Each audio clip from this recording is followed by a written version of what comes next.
Welcome back, ladies and gentlemen. Now 8 minutes, 42 seconds into this second hour. And for the balance of the hour, and I'm extremely honored to be joined by Steve Watson of Infowars.net and PrisonPlanet.com from London, England, and Daniel Obachike, also joining us from England.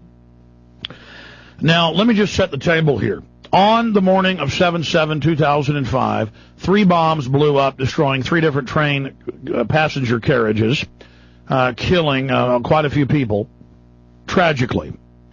Over an hour later, a bus that had been specifically singled out and redirected, and these reports had already come out by other witnesses, exploded, causing quite a few deaths and injuries. And then it came out that the former head of Scotland Yard's public relations, Peter Powers, had been hired to run a drill of the exact same trains, exact same times, being bombed the exact same day. And we've had the actuary mathematics done on that. It's in the trillions. That's 43 zeros, my friends, behind it.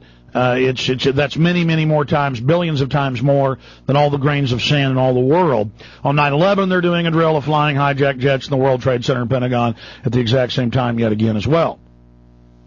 It's always the same M.O. They do this in case other compartments of the government discover it. The other operatives can just say, hey, we're taking part in a drill. It also bootlegs the funding. It also creates chatter that confuses Echelon, Infopol 9, the NSA, MI6, the different listening stations. So if they pick up on it, they can say, oh, that's just the drill too. And there are hundreds of points concerning the London bombing. First, they said that it was simultaneous, and they said, no, it wasn't simultaneous. It turned out they were correct. It was simultaneous bombings on all 3 of the trains. Something went wrong. We had surmised from all the evidence something hadn't detonated on the bus. People reported there was not an Asian man down there.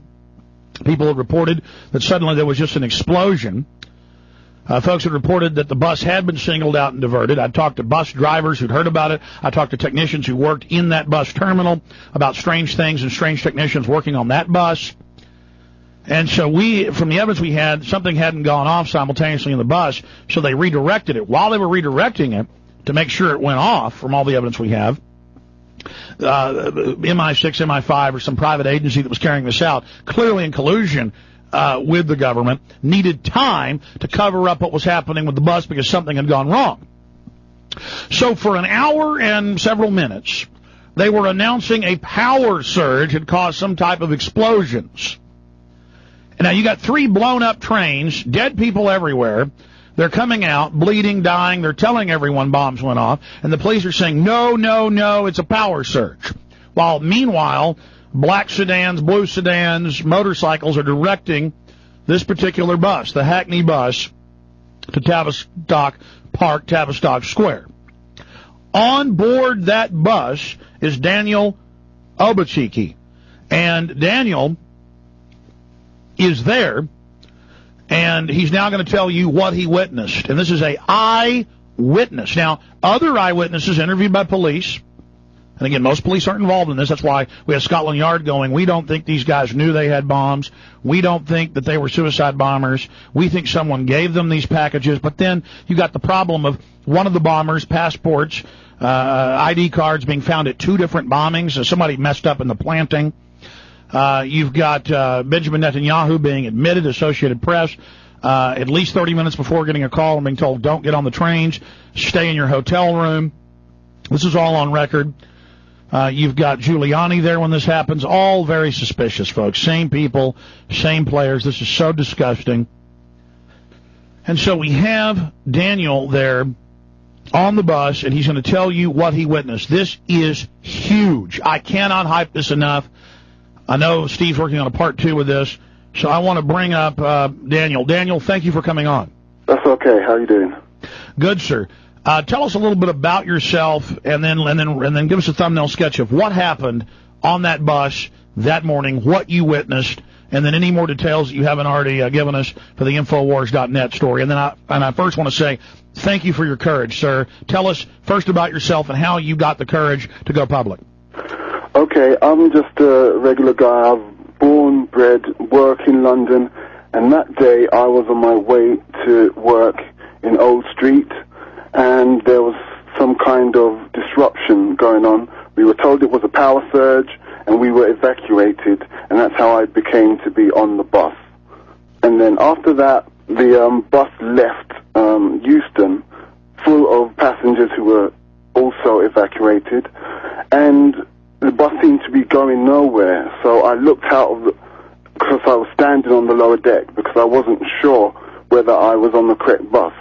And then I peered ahead, and I saw these two cars, which were a Mercedes and a BMW, blue and black, which seemed to be in front of the bus, holding it up. And it was diverted about 4 or 5 minutes later down towards Tavistock Square. And I think the results are quite evident for everyone else to see what took place in Tavistock Square. Please continue with once you got to the square, what you saw. Oh, well, after the explosion, you can understand, I was on the floor, so it took about 5 seconds till the noise had actually quietened down, and then I just got up, and then I ran and escaped and ran straight down the street. After a few paces down the street, I saw a man holding a camera. It looks like a camcorder, who was walking towards me, filming the bus itself. I was confused by this, and I stopped and skidded to a halt and looked left, right, and what was going on. Then I looked behind me, and I saw the bus, the upper deck of which had been completely destroyed by the bomb explosion.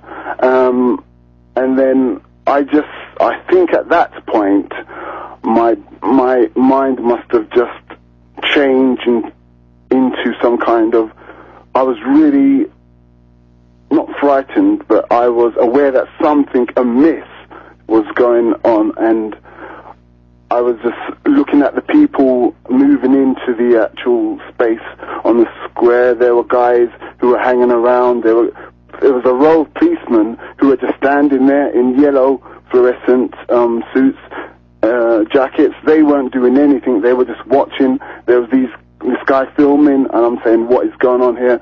It was just not, it didn't feel right.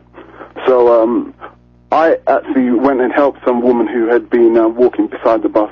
She was covered in blood, and then I helped her to get some kind of help at a hotel which was further down the square. And I passed this gentleman who seemed to have acquired some kind of injuries, but I couldn't understand for the life of me how this was possible, because he was 40, 50 meters away from the bus itself. So he was making a lot of noise and trying to get people's attention, but I just saw his actual injuries as fake. So in fact, you write in your description that within 60 seconds he had a bandage on his head and there weren't even paramedics around him. Exactly. They hadn't even shown up yet. Can you say that in your own words, though? I mean, describe it in detail for us. Well, he had a bandage around his head, and he had his trouser leg had been split neatly along the seam, and he was rolling on the pavement. This was 50 meters away from the bus itself.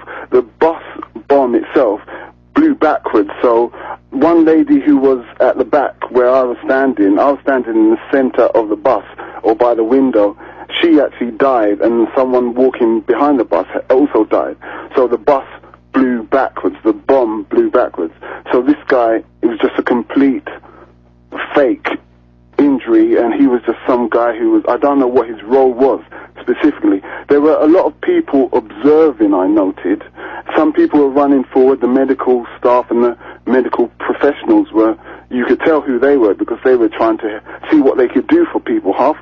Some people were just, they weren't going to make it. Some people, they were trying to do something for them. But then there were these other people who were just watching, taking note, organizing people, moving, saying... How many seconds, I mean, how long did it take you to get out of the bus, and then how long did it take you, because you say 60 seconds, to then notice that this guy's way up the street with a bandage on his head rolling around?